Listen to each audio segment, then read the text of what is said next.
How's it going, everyone? Welcome to Jujutsu Kaisen chapter 241, Foolish Survivor, Win and Remain.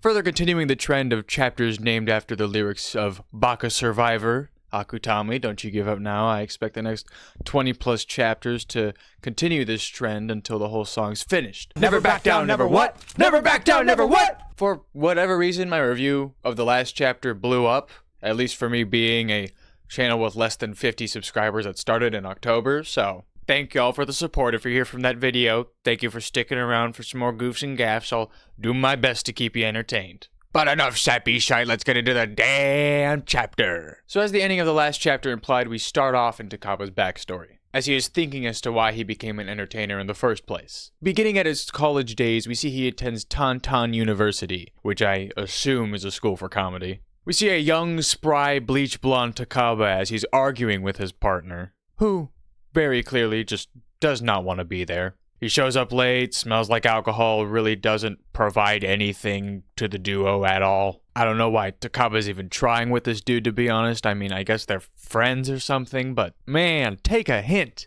Takaba even says he can't even count how many times that this has happened at this point. They go to rehearse their routine, which, surprise, surprise, Takaba's partner hasn't memorized anything. And as Takaba starts getting on him about how he basically refuses to apologize for being a shitty partner, they start getting in a little scuffle. Takaba's partner claims that he doesn't have time to work on their literal fucking college assignment, since he's essentially drinking with friends and fucking staff members, and just being a general piece of shit. I don't like this guy. I'm glad we don't even get his name this chapter. I don't care enough to know it. Takaba also comments that he has some shady connections in the business, so I have to assume the guy's a nepo baby or something. He claims he's doing it to help Takaba, but we all know the dude's just a selfish prick. I mean, just look at him. The piece of shit then goes on to snide Takaba, saying the only reason he's upset is because he can't get laid or whatever. Look, I know he probably won't ever see this guy again, but man, I fucking despise him. I want to punch him. Oh, thank you, Takaba. See, you continuously prove yourself as to why you are my #1 favorite character in this series. The flashback is quickly interspersed with a shot of Takaba in real time running away from Kenjaku. Then his flashback progresses further into his life. We see he has his hair naturally dark now, and it's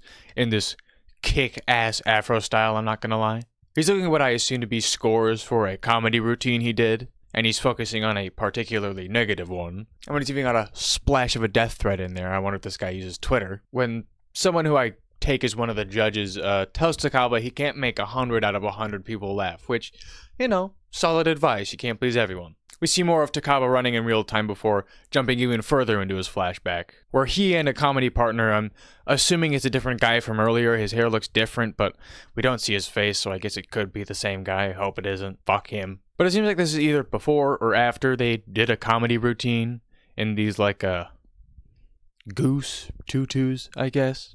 Hey, comedy's subjective, folks. But his partner, clearly dissatisfied with their current status and way of life, asks him how much longer they're gonna keep going at this, because they're like 30 at this point, and everyone else around them is a functioning member of society. We then cut to much later, I would assume not long before the Culling Games, considering he looks pretty much exactly the same, aside from his hair just being a little messier. We see he's living alone in a messy-ass apartment. Not that I want to talk, but whatever. As he's sort of pondering what he's gonna do from here on out, as he no longer has a comedy partner. He goes on and on about options, clearly struggling with what to decide. I mean, hands up if you've been there, folks. Fucking hand up. Nobody likes a liar. But Takaba says he plans on doing comedy as long as he's able to do what he thinks is funny to the fullest. Then we start to see some faded memories of Takaba's elementary school days, where he says while he used to be more of a serious kid who everyone hated because he was a hard ass on everyone, he wanted to make friends, so he started being a goofy little goober to get attention. Yeah, that's right, folks. Takaba was that one kid in class who was trying to be funny literally all the time. We all had at least one. And if you're thinking right now, oh, there wasn't one in my class.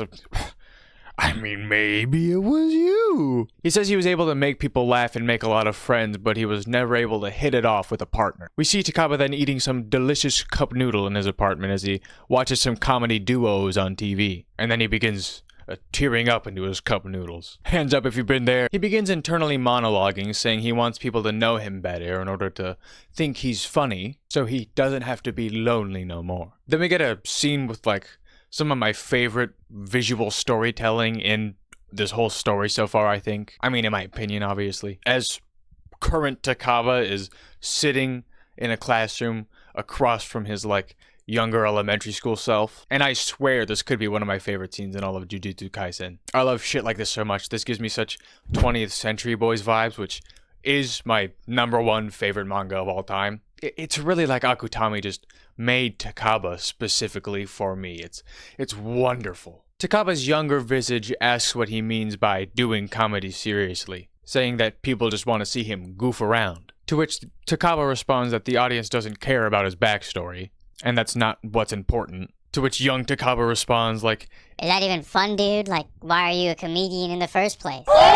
To which Takaba says that he started because he wanted people to know him better. He then thinks back to what he said to Kenjaku last chapter, being that it doesn't matter if Kenjaku thinks his jokes are funny, as long as other people do, asking why he said that when that goes against the entire reason he started in the first place. He then thinks back to that advice he got, being that you can't make everyone laugh, which he acknowledges wasn't the judge telling him to give up, but he interpreted it that way and gave up, eventually not taking comedy as seriously because he didn't want to get hurt, which we then see him tear up in his, like, internal mind vision, I guess. Back to reality now, Kenjaku is in hot pursuit of Takaba when he stops dead in his tracks, striking a mighty fine dogeza. I mean, even Kenjaku's impressed, stopping and commending it, saying he couldn't achieve a bow that impressive until his late 20s. Before snapping out of it, asking what he was thinking, and I think this might just be the beginning of what Takaba's ability will truly evolve into. Yep, folks, I think he's gonna be a full-on Hajike list by the time this fight is over. I am